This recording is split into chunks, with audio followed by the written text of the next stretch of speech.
Война. День 322. Ситуация на фронтах. Россия уменьшила интенсивность артиллерийских обстрелов фронта на 75%. Аналитики отмечают, что это связано с возникшим дефицитом боеприпасов в России и невозможностью восполнять расход производством. Несмотря на то, что РФ имела огромные запасы боеприпасов еще с советских времен, их все равно не хватило для ведения такой большой войны.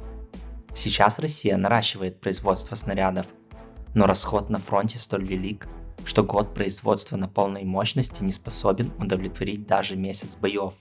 Отсюда и происходит уменьшение обстрелов.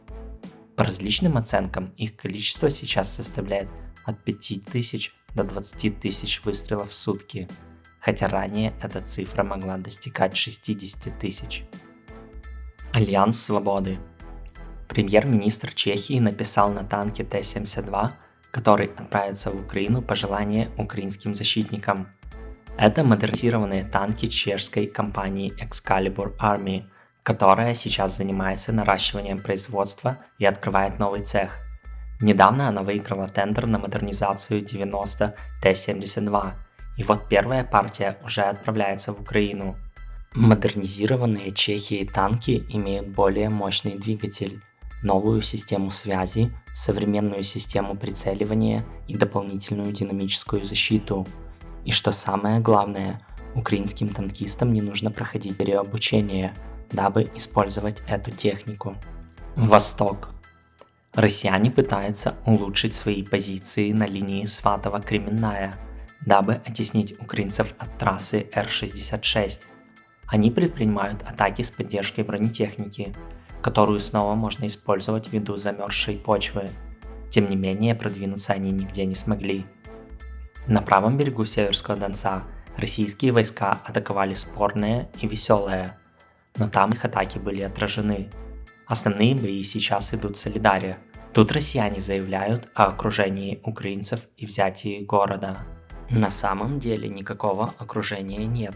Россиянам действительно удалось подвинуть 46-ю бригаду и взять под огневой контроль участок трассы Т-05-13, по которой осуществляется снабжение. К тому же это рокадная дорога, которая идет вдоль линии фронта и по которой удобно поставлять припасы на линии Бахмут-Северск.